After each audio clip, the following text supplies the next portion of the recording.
So next up, for our speaker, we have Chaya Grossberg. Chaya, a round of applause.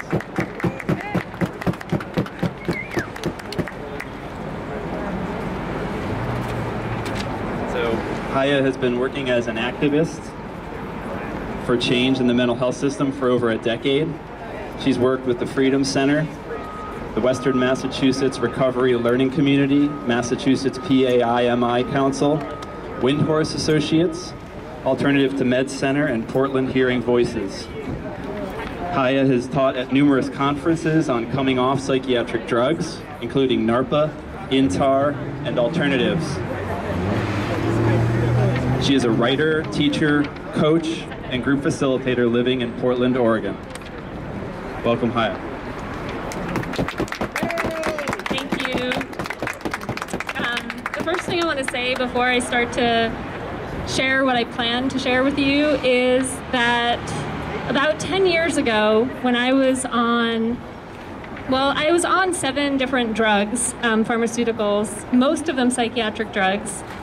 And I was in the process of withdrawing from those drugs, and I was in Northampton, Massachusetts. I was in the process of withdrawing from Risperdal, and I was still on several that I thought I would need to be on for the rest of my life. But I walked by a speak out on the street, kind of similar to this, but with less cameras, and I'm not sure if there was even a microphone or not. It was in front of a church in a small town in Massachusetts. And it was this divine intervention because I heard this woman who was about my age saying that she had been on 10 different psychiatric drugs and was sleeping all day, but now had gotten off of all of them and was working at a coffee shop and felt like she was no different from the average person working at a coffee shop. And when I heard her say that, it was like a light bulb went off in my mind, and I was like, wow, I can get off all of these drugs. I don't have to be on any of them forever. So I just wanted to say that to reinforce the power of these speak outs that we do. We don't know who's going to hear them. We don't know, there might be somebody that just happens to walk by that hears exactly what they need to hear right now. There might be somebody who's listening to the live stream who you will never meet, whose life will be completely changed by you speaking up and just telling your story. So, all right, I know I have a soft voice, so I'm keeping this really close. All right, so what I want to start by saying is that if you have not been labeled mentally ill by the American Psychiatric Association, you have to ask yourself, what is wrong? Perhaps you were ahead of the game. You knew not to reveal yourself to them. You knew how to avoid them. You found other social support. And if so, a big congratulations. If not, what's wrong? Why have you conformed? Why have you not gone, in their words, psychotic yet? At least a few times.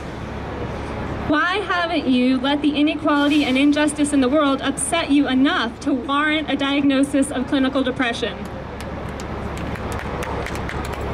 Why haven't you allowed yourself to reach heights of ecstatic joy and celebration so high you want to take your clothes off and run around the neighborhood, introducing yourself to strangers and giving away all your possessions?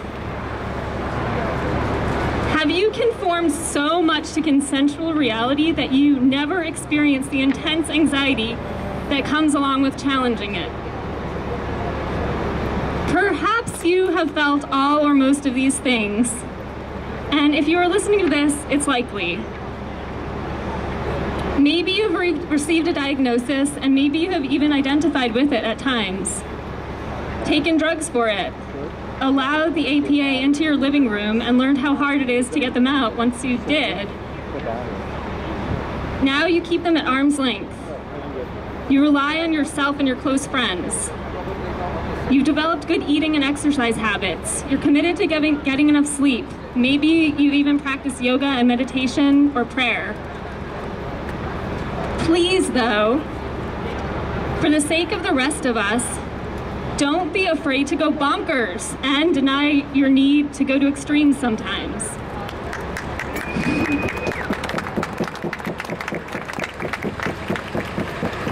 Don't shut off your grief or tone down your ecstasy. Don't shut yourself up or shut yourself down. I say all this because to some degree I have. I don't speak it up as much as I did before I was invaded by the APA.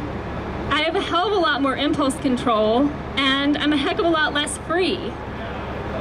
This is in small part due to my own traumatic experiences of psychiatric drugs being given to me against my will.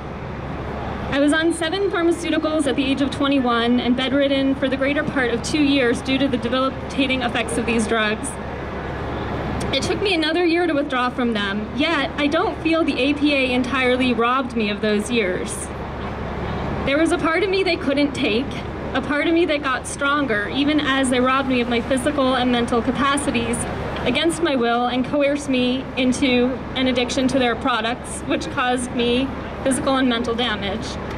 Yet, my story is 1 in a million in that regard.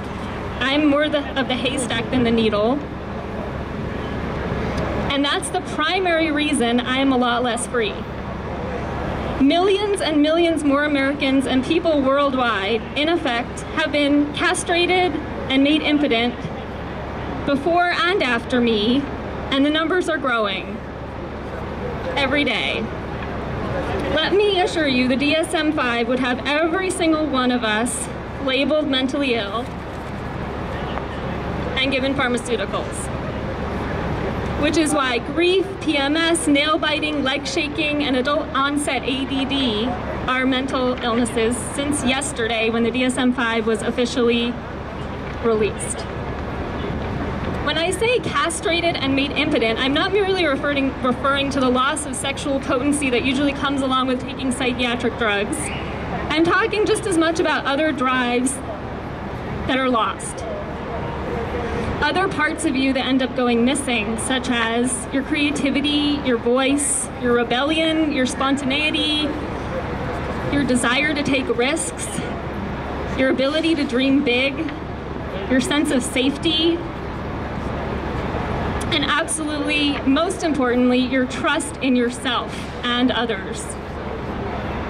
Your sense of inner knowing and integrity. As millions of people lose these parts of themselves all around me every day in the hands of the APA, I am vicariously silenced. The mirror all around me reflects our patriarchal society's fears rather than mutual support towards authenticity and liberation much of the time. I hardly see happy people anywhere anymore. I hardly meet people who aren't on pharmaceuticals. Actually, more people in this country take pharmaceuticals than vote. They're in our drinking water. We are all taking them. This issue affects absolutely everyone. Even those who are good at fitting into the patriarchy, those who successfully climb the social ladder, even those in utero who have not yet been born, especially anyone who is not conscious of the fears the APA has implanted in them. The primary thing I believe each of us can do is break our own silence, tell our own story, create our own media, spread our story as far and wide as it will go. The APA is a large, scary body of social control, yet the primary power anyone or anything has over me is the power to silence me. So I'd like to state my personal commitment to you. I will no longer be silenced.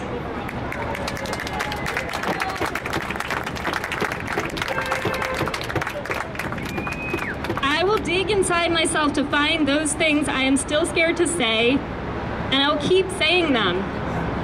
Please, please commit to finding your own sense of safety to do the same for yourself. I'd like to end by sharing this quote from Martha Graham, which some of you I'm sure have already heard, but I think it's really appropriate for this. There is a vitality, a life force, an energy, a quickening that is translated through you into action, and because there is only one of you in all of time, this expression is unique. And if you block it, it will never exist through any other medium, and it will be lost. The world will not have it. It is not your business to determine how good it is, nor how valuable, nor how it compares with other expressions. It is your business to keep it yours, clearly and directly, and to keep the channel open. You do not even have to believe in yourself or your work. You have to keep yourself open and aware to the urges that motivate you. Keep the channel open.